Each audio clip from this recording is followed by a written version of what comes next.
Hello and welcome to Chicago's Union Station. Today we're riding on Amtrak's California Zephyr while taking a look at Amtrak's newly refurbished Superliner sleepers.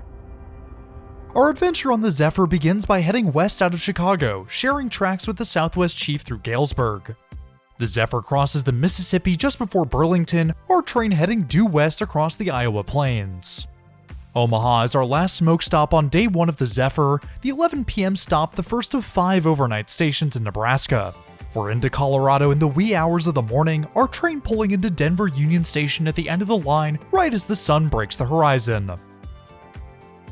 We'll cover a total of 1,038 miles on our ride today, with a travel time of 18 hours and 56 minutes. Where else to begin another sleeper train adventure than Chicago's beautiful Union Station? Serving over 2.3 million Amtrak passengers and 35 million Metro passengers, the 1925 station is the 5th busiest rail station in the United States. With over 300 trains per day, Union Station serves 15 Amtrak intercity and long-distance routes and 6 of Metro's 11 commuter rail lines. Making our way into the recently opened Clinton Street entrance brings us into the Great Hall. I know I've shown the Great Hall in pretty much every video departing from Chicago, but how could I not? It's just so unbelievably beautiful. The 20,972 square foot hall harkens back to when trains ruled travel, the station one of the last great rail terminals in the United States. While the main hall is open to all passengers, Amtrak's Metropolitan Lounge is the best place to wait ahead of departure. The lounge is located in the main passageway just off of the Great Hall. Access to the lounge is complimentary to all sleeper passengers and to Amtrak Select Plus and Select Executive Rewards members. Business class passengers are no longer allowed access to the lounge without paying for an additional day pass, a fee which I say is in no way worth it. Chicago's Metropolitan Lounge offers some decent amenities including a business center, luggage storage, showers, and plenty of comfortable seating. Complimentary snacks are laid out at the bar just beyond the entrance, behind which are complimentary non-alcoholic beverages.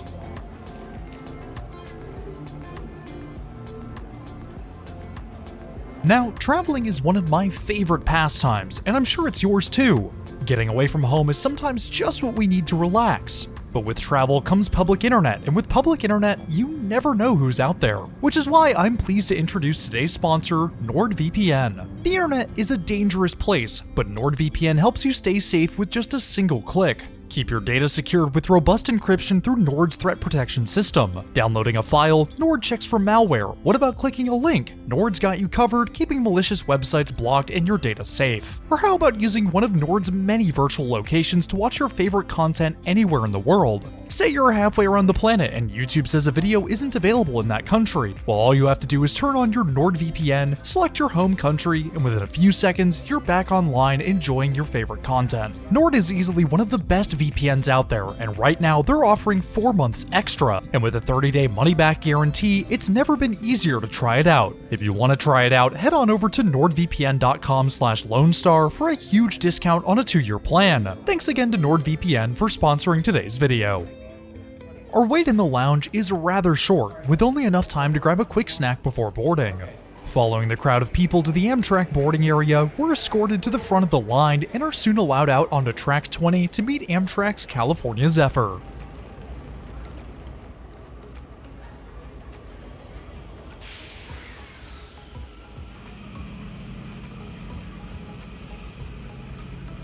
We'll be staying in car 532, room 5 on today's ride. Climbing on board, something seems different about our Superliner sleeper. It only takes a few seconds to realize what's different, and that's the interiors. We found ourselves in one of Amtrak's refurbished sleeping cars. There's next to no one on today's train, for reasons I'll cover in a bit, which means boarding is super quick.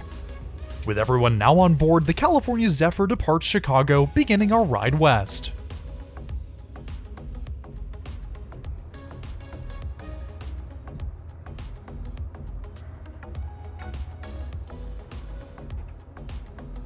As we head out of Chicago, our phenomenal car attendant Mary comes through to introduce herself and give us a rundown of the car. When I say Mary was phenomenal, I really mean it. She was super attentive throughout the journey, ensuring each passenger was comfortable and had what they needed. She also quickly recognized that I was the only passenger in our car taking advantage of the smoke stops along the way, and she made sure to be ready to open the door as soon as the train stopped. Mary was wonderful to talk to and was overall an incredible attendant. Mary, if you're watching this, thanks for making this truncated journey such a pleasure. So I've mentioned that we're only going to Denver, and that this is a truncated journey, so what do I mean by that? Well, the initial plan was to take the Zephyr all the way to Emeryville. In the days leading up to this trip, a massive winter storm was forming over the Rockies, which proceeded to dump multiple feet of snow over the Front Range. As a precaution, Amtrak canceled all trains between Denver and Grand Junction, Colorado. With no easy way to get between Denver and Grand Junction besides a 4-hour bus ride, I decided to terminate my journey in Denver and pick up where we left off at a later date. I know we'll miss the pretty parts, but I assure you I will make up for it in a future video. The tracks out of Chicago run along Metra's BNSF commuter line. Out on the platform of Riverside Station is none other than fan and now friend of the channel Miles Jajich.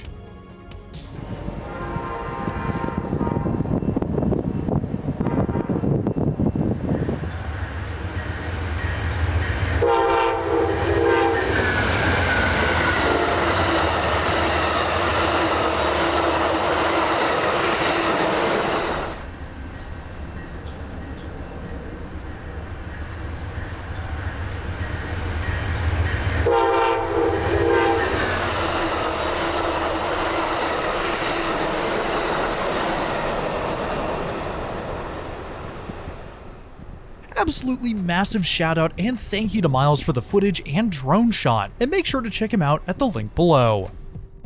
Amtrak is currently in the process of upgrading service across its long-distance routes, and a major part of this are modernized interiors on their Superliner cars. The most recent of these to receive their facelift are the Superliner sleepers. The first thing anyone will experience with the refreshed sleepers are the aisles. The carpet has been changed and the wood veneer heightened, along with matte finish walls and significantly brighter LEDs. Here's a quick comparison of an older Superliner 2 from our ride on the Southwest Chief.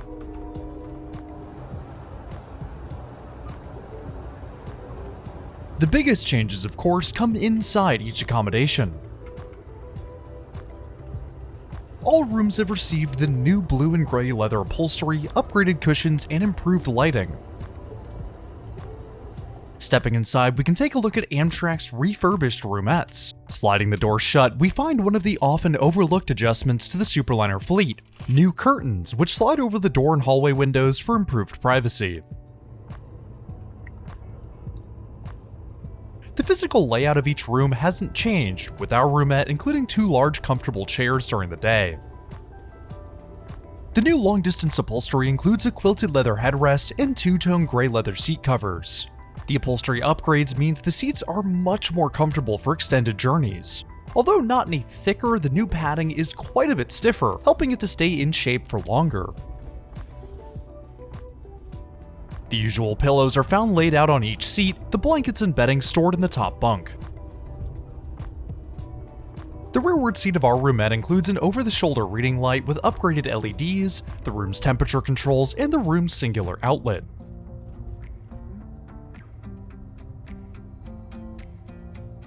The forward seat includes an LED reading light of its own, an attendant call button, and the room's light controls. I say an attendant call button, but it and the rest of the controls are all touch capacitive.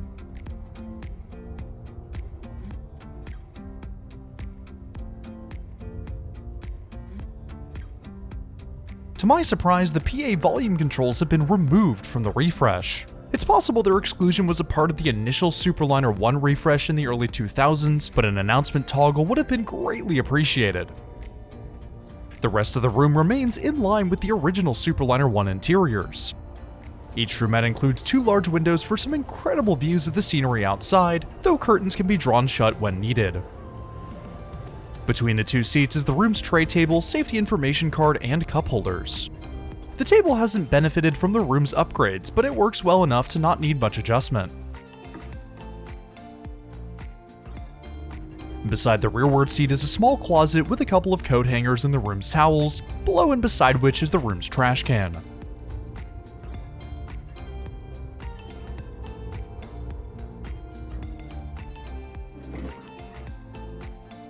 The stairs beside the forward seat are slightly different from their Superliner 2 counterparts. They're narrower than in the new cars, with a gap on the aisle side for storage, I guess, but they do include a small cubby accessible to the lower bunk while sleeping, which is a nice addition. A large vertical mirror is also positioned on the wall above the top step. When day turns to night, a second passenger needs a place to sleep, which is where the top bunk comes into play. Folding down when needed, the top bunk holds the bedding for the lower bunk and the blankets for both passengers. Clambering into the bunk, we find ourselves atop a 6-foot 2-inch long by 2-foot 4-inch wide bed, or 190 centimeters by 72 centimeters.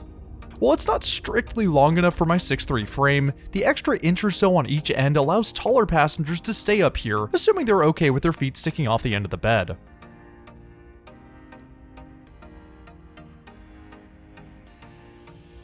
It's also super close to the ceiling of the room, so be careful when getting up in the morning.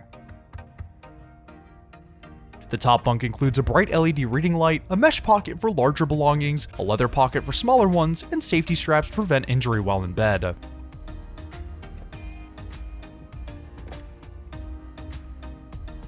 Amtrak's new interiors are a great upgrade for sleeper trains. They're sleek and modern while still keeping the charm of the old sleepers.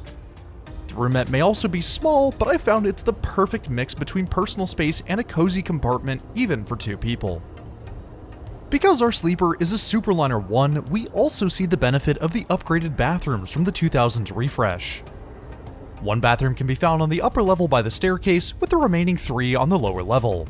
Each bathroom is super clean with a new sink and countertop. The sink includes both hot and cold taps with a bottle of soap, towels, cup dispenser, and 2 120-volt outlets surrounding the sink.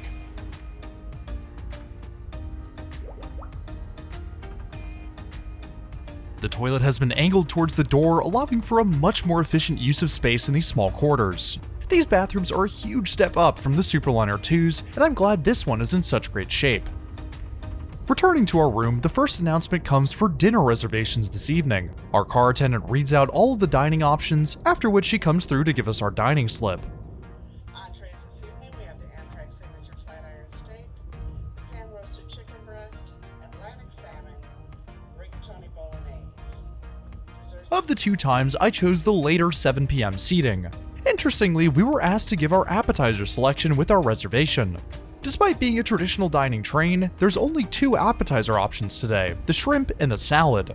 I asked our dining attendant about the caprese skewers and she said they didn't make it onto today's train. A shame, but not the end of the world. The landscape outside has since transitioned from suburban Chicago to rural Illinois. It's nothing but farmland as far as the eye can see, the landscape broken up every now and then by a passing town.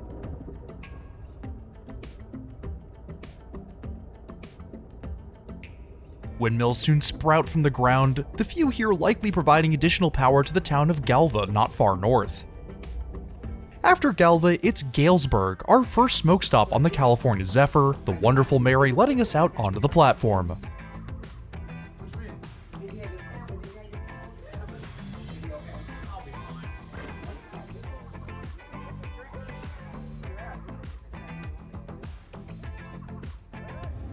It's a rather short stop today, the horn of Locomotive 30 ringing out for the all aboard.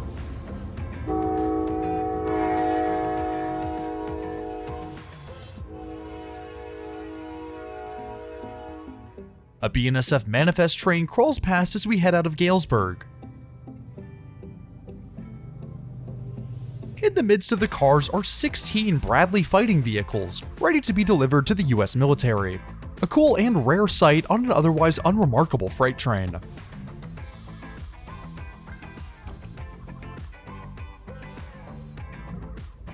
Back on the move, the Farmland Views return, the high clouds distorting the sun into a haze of yellow.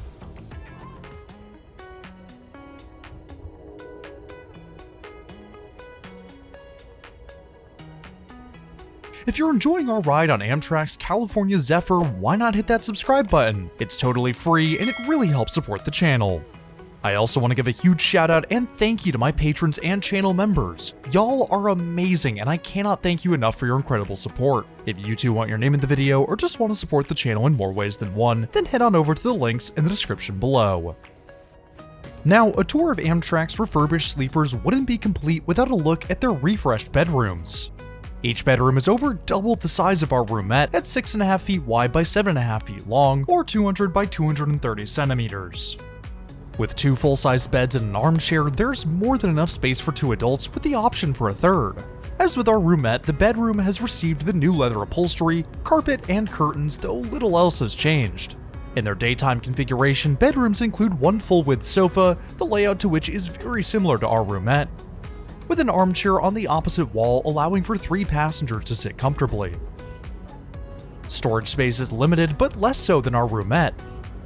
A small closet is found just inside the door with plenty of floor space for suitcases or other bags overnight.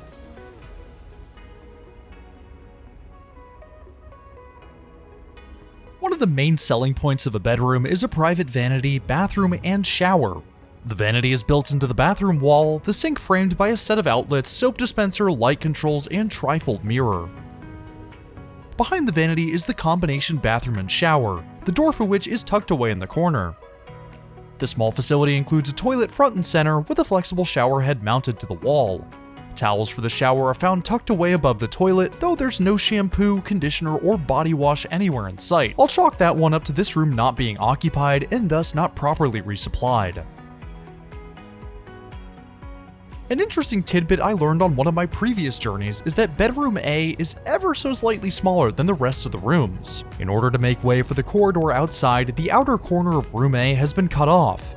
As a result, the room loses a little bit of space, the bathroom shifted inward to allow for the door to open into the adjusted space.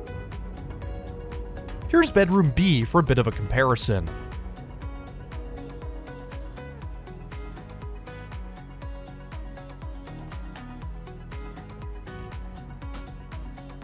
While these rooms don't look their best, the extra space is an awesome addition. Plus, the new long-distance upholstery looks great, especially compared to the previous generation of interiors. It is worth noting that this room is in a Superliner 2, manufactured in 1995, and thus did not see the early 2000s refresh like our assigned Superliner 1. With some time to kill before dinner, I figured I'd go relax in the Sightseer Lounge. Amtrak's Sightseer Lounge car is laid out with a combination of sideways facing and swivel seats on one half, with tables on the other. The large panoramic windows wrap up onto the ceiling, providing optimal viewing angles from any seat. Plus, with cocktail tables between the seats and outlets and footrests along the walls, it's a great place to relax and enjoy the ride.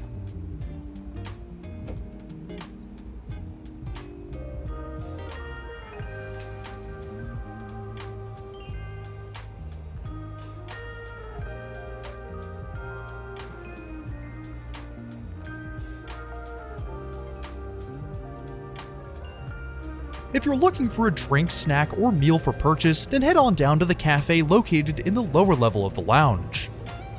Amtrak's long-distance cafe includes a variety of snacks and meal options, the recently refreshed menu adding some excellent options to the mix. Plus, there are plenty of alcoholic and non-alcoholic beverages for sale, the prices for which are fairly reasonable all things considered.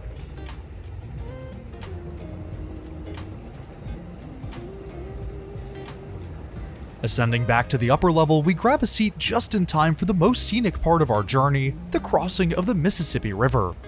The Great River Bridge and Burlington cityscape paint a beautiful scene across the river, the descending sun coating everything in a slight orange.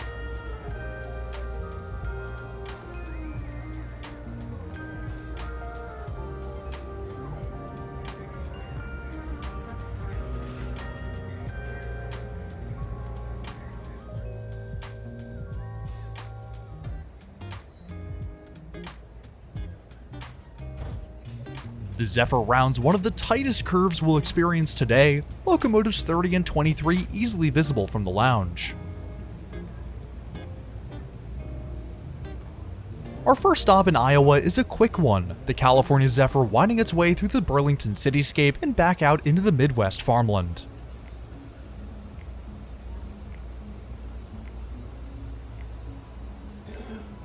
The straight tracks through Iowa mean higher speeds and views for miles behind us. While it's not the prettiest rear view we've ever had, it's definitely an entertaining and relaxing sight.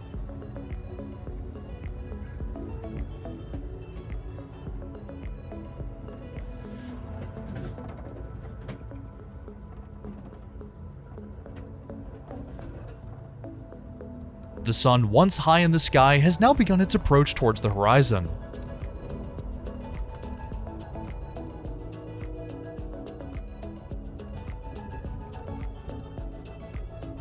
The cloud cover unfortunately deprives us of a beautiful sunset this evening, a small splotch of orange the only evidence of what could have been.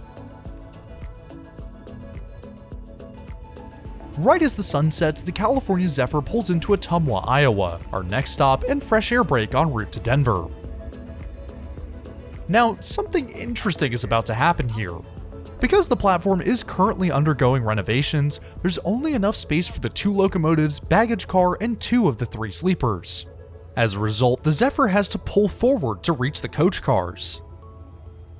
This means we'll get to see something you never want to see on a regular journey, your train pulling away with you still on the platform.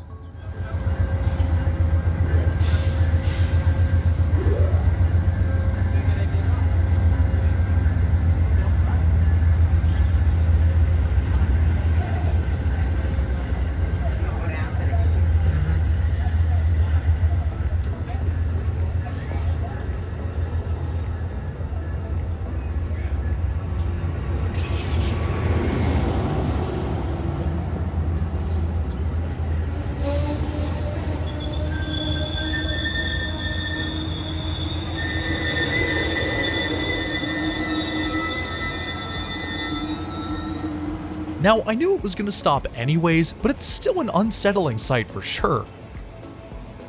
The second stop is a bit longer than the first.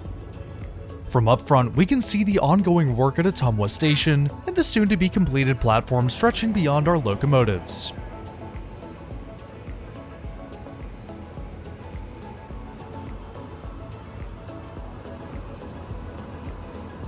The all-aboard horn rings out from down the platform, the staff ushering us back on board before we carry on. Our departure from Ottumwa aligns perfectly with the first call for dinner. Good evening, ladies and gentlemen. May I have your attention, please? This is your 2 cars to the rear is the dining car, the tables laid out with white tablecloths. There's next to nobody dining today, a partial result of this train's truncated service. Despite this, we're still seated with a group of 3, with whom I chatted throughout our meal. Dinner, as always, is a 3-course meal. For the appetizer tonight, I went with the salad, followed by the steak as a main and the chocolate cake for dessert. Our appetizer and a roll are served soon after we're seated, followed by our rum and coke. Each passenger is allowed 1 complimentary alcoholic beverage at dinner, while non-alcoholic beverages remain free and unlimited. Dinner is served right as we wrap up our salad, and it looks as delicious as ever. The flat iron steak comes cooked to order and is served on a bed of mashed potatoes. The chef must have been feeling extra generous tonight because that serving of mashed potatoes is huge. Our steak and potatoes are drizzled with a port wine sauce, plus a side of green beans and carrots. As always, it's delicious. It's cooked perfectly and the flavors are incredible. The steak is always a fantastic option. With my main stomach full, it's time to tap into the dessert stomach for an incredible slice of that chocolate toffee mousse. The massive slice of cake is served on a drizzle of chocolate syrup with a dollop of whipped cream on top. As expected, it's incredibly rich and delicious. By the time we wrap up dinner, it's pitch black outside. Returning to our room, the lower bunk has been converted into our bed for the night. The lower bunk in each roomette is 6.5 feet long by 2 feet 4 inches wide, or 200 by 72 centimeters, the comfort of which is enhanced by the new upholstery. The bedding includes upper and lower sheets, a warm blanket, and a comfortable pillow. Climbing under the covers, it's lights out for a good night's rest. Well, it's only lights out for about an hour, as we've got one last smoke stop to make before we call it a night. Omaha, Nebraska is the California Zephyr's last stop on its first day of travel. Nebraska's capital city, Lincoln, comes just after the clock ticks over into the next day. The beautiful building beside the platform in Omaha is the once great Burlington Station. Built in 1898, the stunning Italianate structure served trains from multiple operators until it was turned over to Amtrak in 1971. Amtrak used the station until 1974, wherein the current Amtrak station was constructed and opened in 1983. The building is now home to Omaha's KETV Channel 7 news studio. The current station is back towards the rear of the platform and is built in Amtrak's 50C standard station design.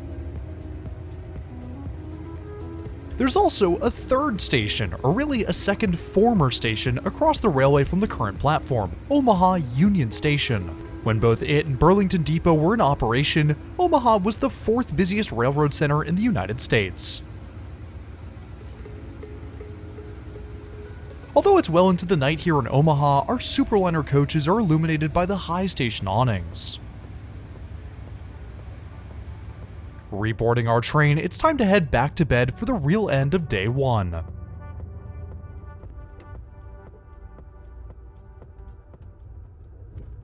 The sun is nowhere to be seen when we wake on day 2. It's just after 6 a.m. Mountain Time, and the California Zephyr is about 30 minutes out from today's terminus of Denver Union Station. Outside, the world is dark, cold, and covered in snow. There's maybe 4 to 5 inches on the ground right now, but I'm sure there's tons more up in the mountains west of Denver. Last night, the dining car attendant made it clear to everyone that breakfast would be starting at 5:45 a.m. to make sure there was enough time for everyone to eat before arriving in Denver. Quickly getting dressed, we head down to the dining car for our second and final meal on the Zephyr. Breakfast is seated on a first-come, first-served basis and is usually served from 6:30 to 9:30 a.m. Amtrak offers 5 choices for breakfast, of which I chose the omelet to start my day. The dining attendant takes our order, our morning glasses of orange juice and coffee served as we wait for our food. The frigid weather outside is anything but inviting, the snow and ice to continue to worsen as the day progresses. Breakfast is quick to arrive, the staff downstairs understanding the rush ahead of our arrival. The omelet comes made to order with veggies and ham, paired with a side of bacon, potatoes, and a croissant. The warm omelet is deliciously cheesy, the potatoes crispy on the outside, the bacon savory, and the croissant buttery and lightly sweet. It's a wonderful way to start the day and get warmed up to brave the cold weather outside. As we dine, a set of catenary wires pull up alongside the tracks into Denver, a sign of Denver's RTD commuter line. With Denver now well in sight, our train pulls to a stop just shy of the station. Because Denver is a stub-end terminus, the Zephyr must make a U-turn before backing into the station. Our train curls around BNSF's Denver shops, stopping just after the South Platte River. From here, it's all backwards into Denver Union Station.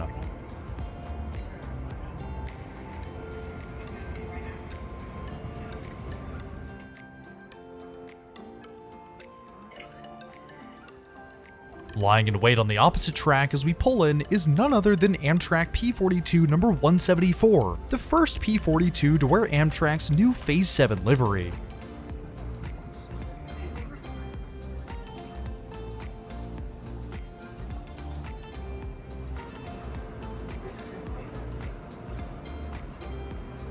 Although we've now come to a stop in Denver, the crew makes it clear that we're in no rush to finish eating, as the train isn't going anywhere for at least 12 hours. Plus, it's snowing quite a bit outside, so the longer I stay inside, the longer I stay warm.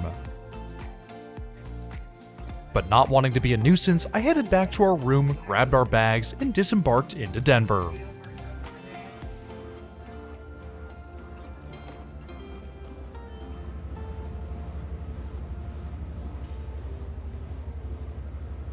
With no sun in the sky, at least for now, the only guiding light we have is that of Denver's Union Station sign, instructing us and the people of the mile-high city to travel by train.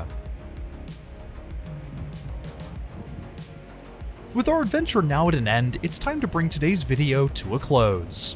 I know this one wasn't what everyone was expecting from a California Zephyr video, and I'll be honest, it's not what I expected either. But I will be back to finish this ride in the coming months. And just to make it up to y'all, we'll do the pretty part a couple of times. Anyways, if you're new around here, I would really appreciate it if you hit that subscribe button down below. It's totally free and it really helps support the channel. I want to give another shout out and thank you to my loyal patrons and members. Y'all are amazing and your incredible generosity is greatly appreciated. If you too want your name in the video or just want to support the channel in more ways than one, then head on over to the links in the description below. But anyways, that's all I have for today. Thanks for riding with me, and I'll see you in the next one.